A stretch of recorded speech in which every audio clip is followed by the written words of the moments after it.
Happy Tuesday, everyone. I hope you guys are having a great week and that it's off to a good start. Today, I am here with my good friend, Dr. Wade Fuqua. I literally just said that for the first time correctly in our entire friendship. I had to practice it before I got on here, and hopefully going forward, I'll never get it wrong again, Wade. Good But job. Wade is a good friend of mine and also works with me in the North Little Rock office of Shirt-Off Family Therapy. He's our Medicaid director and all sorts of things that he can tell you about. But I hold him to one of the highest standards because he is an amazing person and amazing clinician. So Wade, I'm just going to kind of hand it over to you and you take it from here. Excellent. Excellent. Well, I appreciate everyone taking the time to watch this, and thank you, Katie, for the opportunity. So as she said, my name's Wade Fuqua, as if I forgot that for a second, and I am a licensed professional counselor and a licensed marriage and family therapist. I have been doing therapy in private practice for probably about 3 years now combined, and spent a long time doing school-based therapy, which is something that I absolutely love. And I still enjoy working with students, but in the private practice setting and all of that type of stuff. But probably my real passion is working with couples, and then particularly young couples, newly married couples, and then even more specifically of fresh parent couples. And the difficulties that go along with that is crazy, and just so many changes happen very, very quickly. And so that's really couples, and then new couples, and then new parents. I think is really good. So really getting specific in there. So as Katie said, yeah. So today I want to talk a little bit about how we talk a lot about self-care, and even other people here have talked about self-care with kids and self-care as adults. And so I kind of wanted to go a step further with that and talk about self-care for relationships, and almost kind of is a bit of a, maybe it doesn't quite make sense if we say self-care and relationship, right? Because then we have self-care, which is me working by myself, and then relationship is at least two people. And so, but I do think it's appropriate, and I think there is self-care for relationships. I think it also means something a little bit different now that we're in the middle of quarantine and COVID-19. And so couples that have a really solid dating life probably don't have that right now. And so we're all kind of struggling, just figuring out what we can do to stay connected. And so we can't rely on, some couples have a really solid um, two and two plan, which is it's kind of fun. I wish I could have it. It's like every 2 weeks we go on a date night, every 2 months we go away for the weekend, and every 2 years we go for a vacation together, like you and your partner.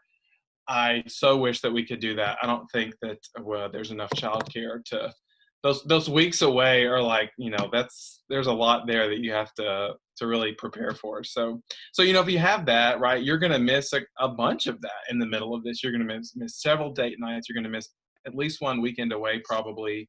And it's summer, so you may even miss that vacation that you've been counting on, and so many people have. So we have to do something different. We have to think outside the box, inside the house, and figure out, what can we do to stay connected. And also, and I'll talk about this in a second, not make it so that when we are struggling, as we all are, that we don't, get at each other and really create things that are not necessarily there as a couple, but are there because it's terrible outside, right? And it's the quarantine and all this kind of stuff. So we don't have babysitters. We don't even have the option for a day date, right? We can't even send our kids to school or daycare and then go to lunch and a movie. And, I think I read several blogs recently where day dates are the new thing for couples because, it's cheaper. You don't have to pay for child care, and, you get to spend, nice day outside. So, again, just really thinking of, it's so easy to go to these things that we don't have. So let's think about what we do. And before I get to kind of what we do need to do, there's a few don'ts I think that are really important. So I'm going to get those out of the way.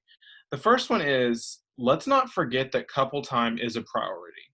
So we all talk about how we need to have really intentional time with our kids, and then we have to have self-care where we take care of ourselves. And I want to sit down and read my book, or my wife wants to work on a puzzle, or a different craft or something, or read a book or watch TV. So that's that's important. Family time is important.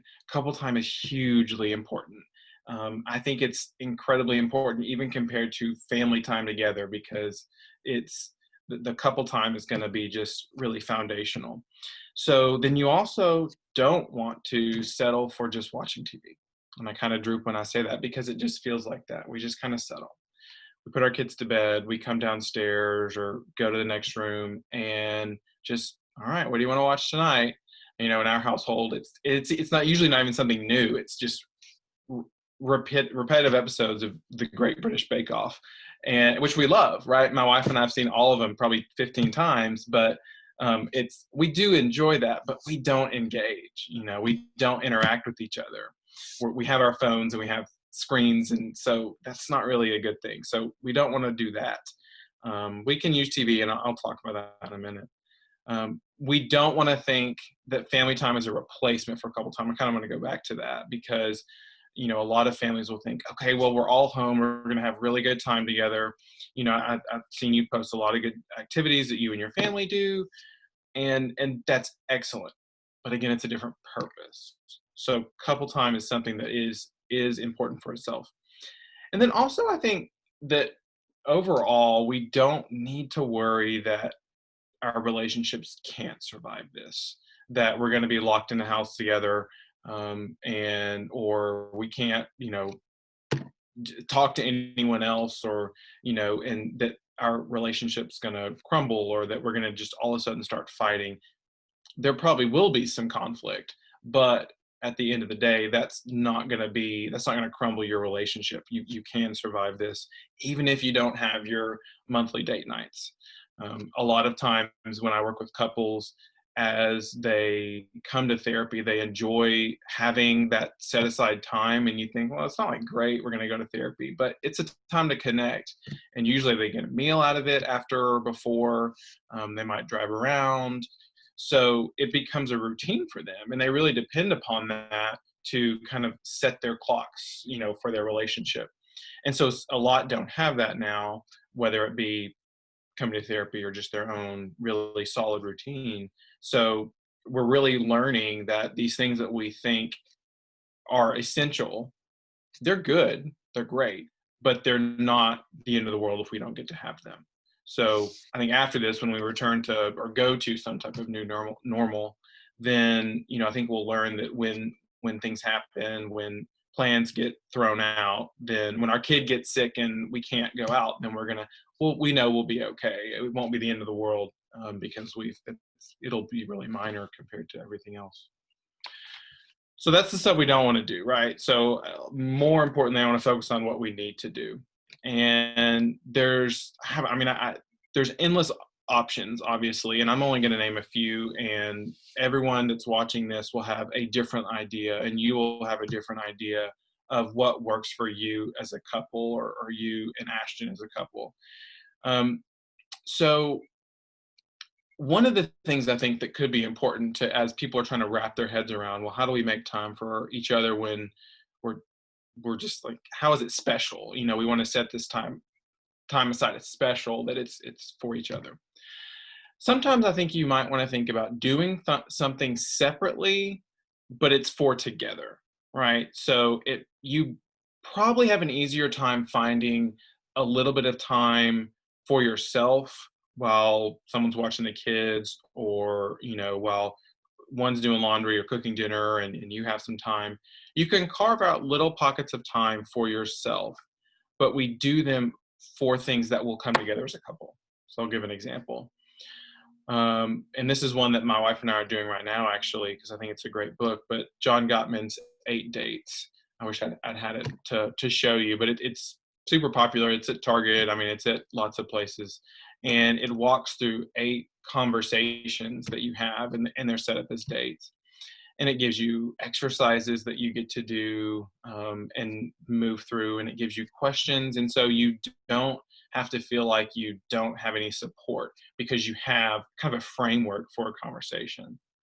Now, it's interesting to do it in this because, again, we can't go out and do dates, and it gives you suggestions. It also gives you suggestions of what you should do if you can't go out, which I think is good, right? So they're just assuming that not everyone's going to get to go out and do this for go out on the town. So it gives you options. One of them, I'll talk about in a second, that's kind of, they can be kind of fun, right? They can be different. And this is, I think, the time where we want to do something that's kind of outside the box and a little absurd, maybe a little crazy, and really just, hey, let's just get into it. So perhaps like reading a book by yourself, but then that comes back to the couple. So in essence, that really is all couple time in my mind, because when you're reading that book by yourself, you're thinking about your partner. And so it's all couple time. So a good example with this could be for the date night, right? So one of the things that my wife and I did is, we made a sweet snack and a savory snack, and we blindfolded each other, and we walked each other through, and it was hilarious. So you stand in your kitchen, and your kitchen, so you can kind of get around, but my wife was blindfolded, and it was reach up and get the cup, and this, no, not that, and then she knocked the recycling off on the floor, and push the microwave, and it was hilarious. And then I was even more ridiculous. My wife, she wanted, we had like cheese and crackers, so she had me get the knife out and was cutting cheese blindfolded. Luckily I have all my fingers, but it was hilarious. That What that does, that exercise, blindfold snack making, whatever we want to call it, it builds trust and teamwork. You have to communicate for that, and it's very important. The example in the book, so I kind of modified it from that, is you lead each other through the house blindfolded, and that's kind of a classic trust exercise that a lot of people have probably done in and of themselves. I wanted to make it a little bit different, right? I don't want to do it's just in the book. This was, I mean, we were rolling on the floor laughing, so it was excellent, and it was all about communicating. So yeah, absolutely, that's a great option. Something that's ridiculous.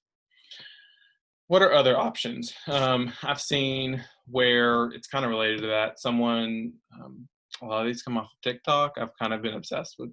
I've kind of gone down the TikTok hole, but there's some great couple options, where I saw a couple that was wandering around the grocery store, which I wouldn't date in a grocery store right now, and they like blindfolded or close their eyes and pointed, and had to just buy whatever it was, and make a meal out of whatever it was they got in their cart after a series of that. I've seen people do that same thing, but in their kitchen, right? So what are we going to have for a snack? And you just kind of blindfold, spin, and point, and you get whatever it is. It's going to be ridiculous, and it's going to be memorable too, right? And so then that sets it apart as important. So those can be some fun things. They're super chill, laid back, and you don't have to have anything special on hand for that. So other things, I said, we don't want to sit on the couch and just watch TV. Okay, it's not a problem that we do that in and of itself. The TV's fine. I think we're all probably getting a little more screen time now than we want. But what about you sit down and make an overall playlist of all of the different apps that you have and all of the different shows that you want? Because you're always thinking about, oh, let's watch that, or texting, hey, let's watch this, or this comes out then. Well, we have, lists on every different app, so let's put them together. So what is that? What's the point of that? Well, you get to engage the TV if that's something that y'all enjoy, but you're also communicating. You're building that list together. You have to decide, nah, maybe we don't want to put that on there. That's really something that just you want to watch. That's classic. Me and my wife, we have different TV interests in a lot of ways, but a lot of overlap. And so I know there are certain things that and I've gotten it wrong, right? I've watched something that she wanted to watch, and it's like, oh, okay. Well, this can help prevent that. So it's a double whammy there, but it's time together, right? Talking about it, and then you can launch into watching something you can pick. And so that communication about it is very important. It makes it intentional, and it's not just we, just loaf into nothingness and melt into the couch. So communication again, and that's going to be consistent with this. You can do a project together. You can paint something. You can work out in the yard. anything that you've been kind of putting off. I've worked with couples right now that have done exactly that. They have a list of, home projects that they wanted to do, and they're kind of going thing by thing. It works well. Sometimes it doesn't, right? Sometimes they have fights and sometimes they disagree. And, I think that I can even say that's the case.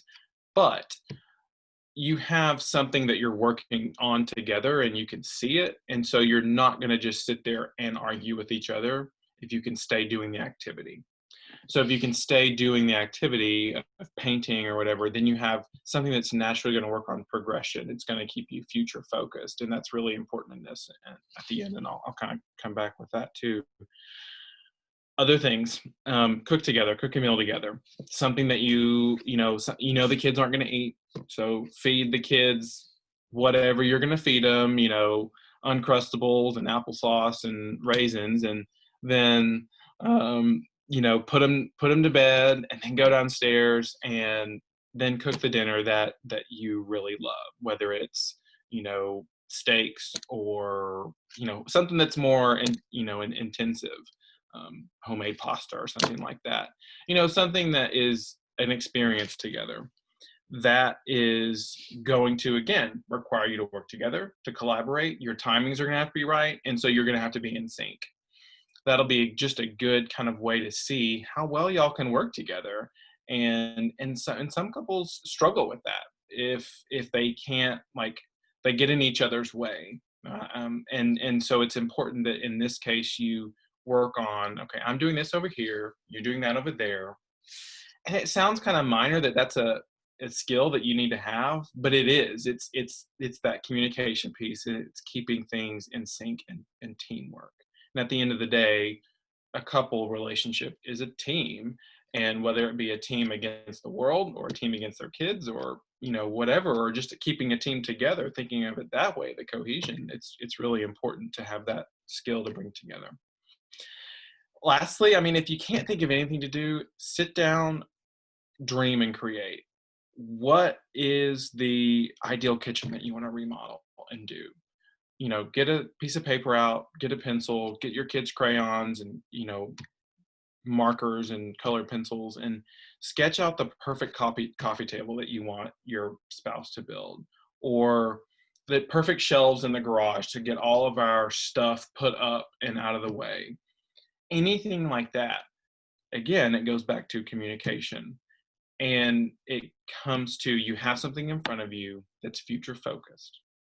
At the end of the day, all of these activities, no matter what you pick, I think I want us to do something that's future focused. Right now, it is really hard for us to see future.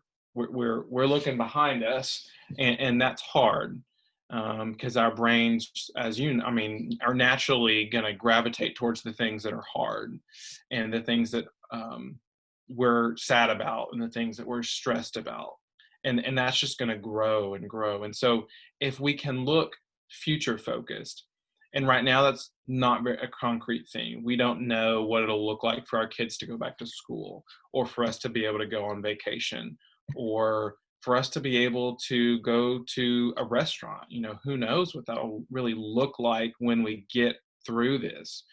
But all of these things are, some of them very super short term, like we can get together and have a conversation and work together on having a meal, and we're done with that in an hour, or it can be in 6 months from now.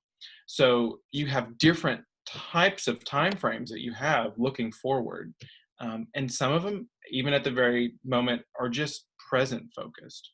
I don't want to write that off as important, as unimportant, because if you can just stay in the moment, then that's excellent too. You don't necessarily have to be future focused. Uh, you can stay in the moment and enjoy the moment. And it's weird to think about enjoying this moment that we're in, but I definitely have some stormy feelings inside about not wanting to lose some of the things that I've gotten through this. Whether it be routines with our kids, conversations with, me and my wife, or any different thing, connecting more with people through technology. I mean, I don't want to lose some of that. And so just really enjoying the moment.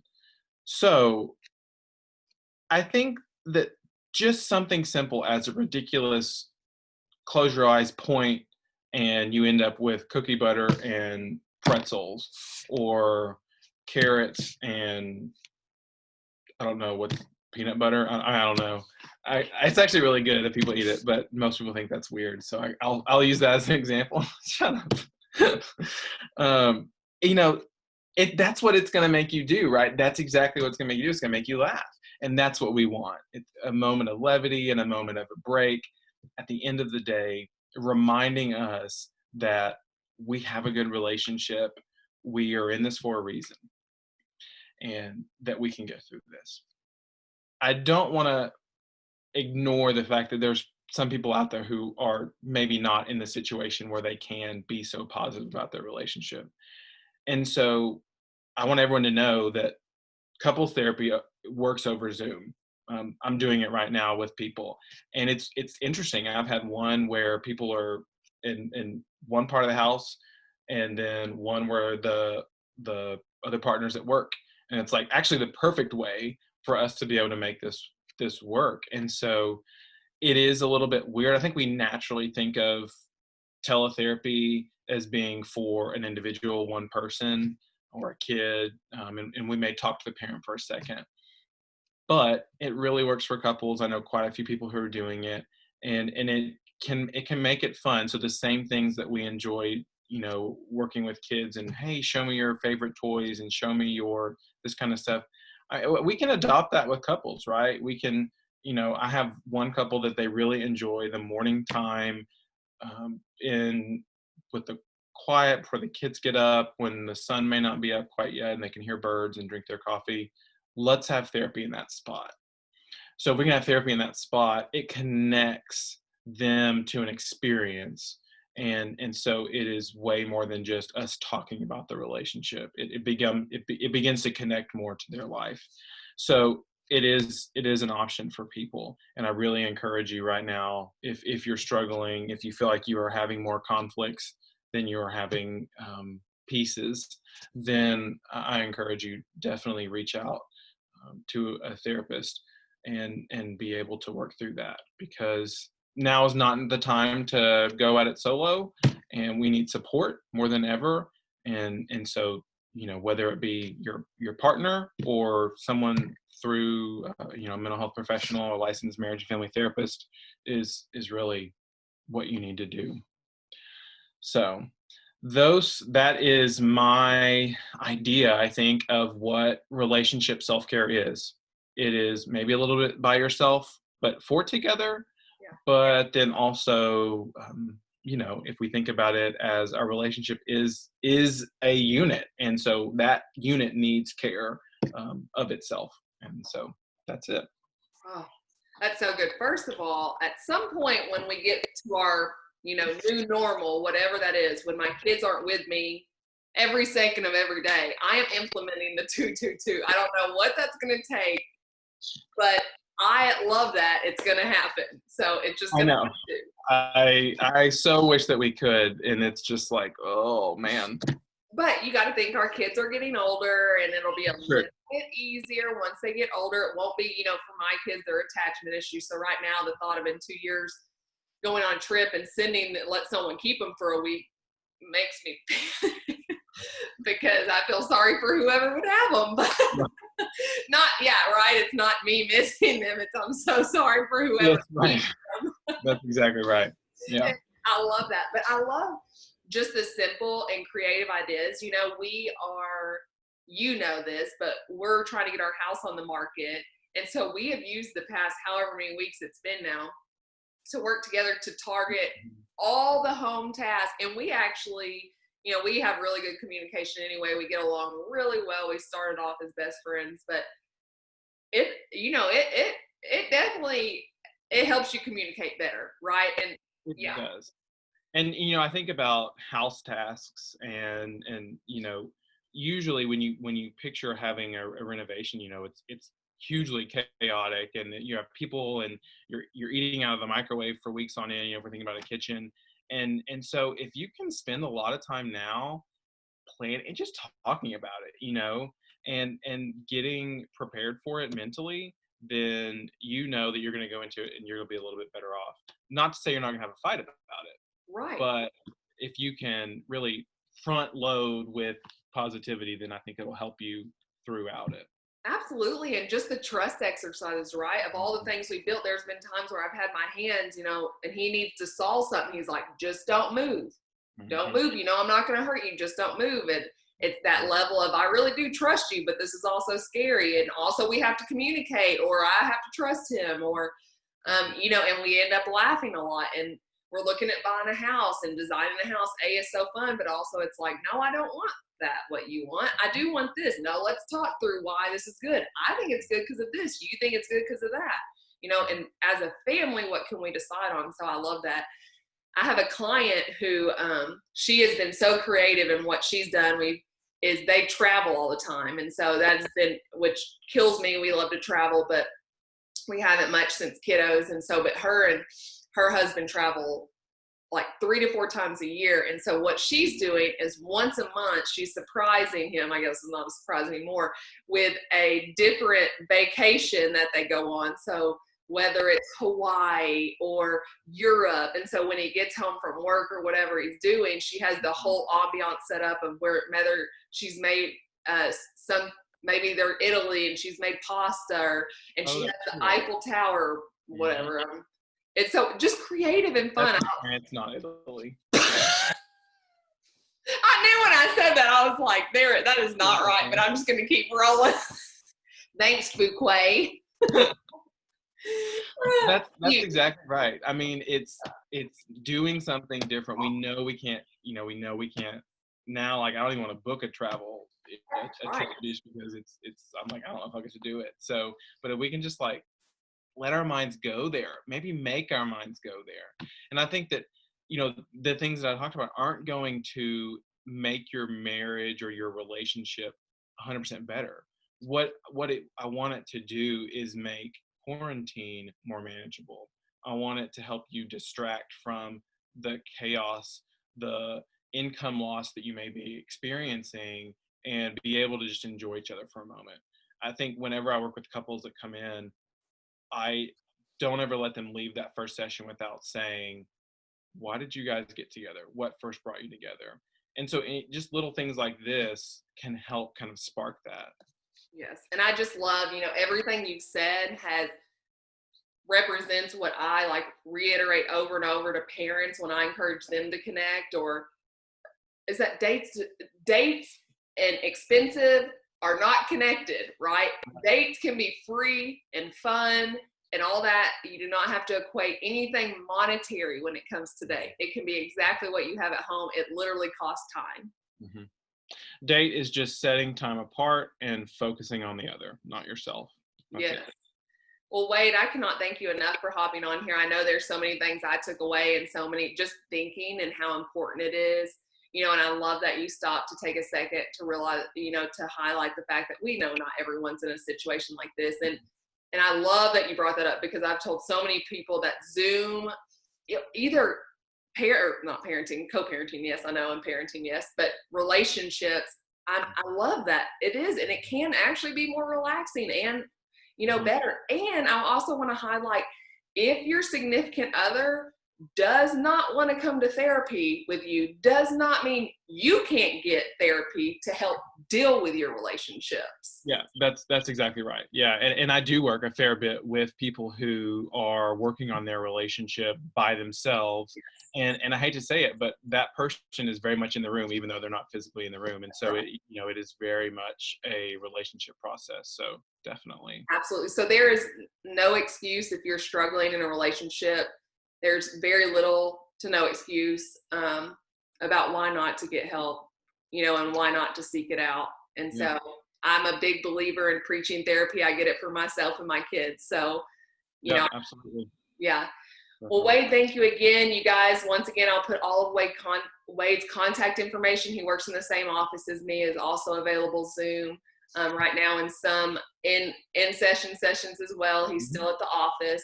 Also, he has an amazing Facebook page you can follow, and I will tag that on this so you can look it up. But Wade, thank you so much for joining us today. And guys, I will see you back on Thursday. Thanks so much.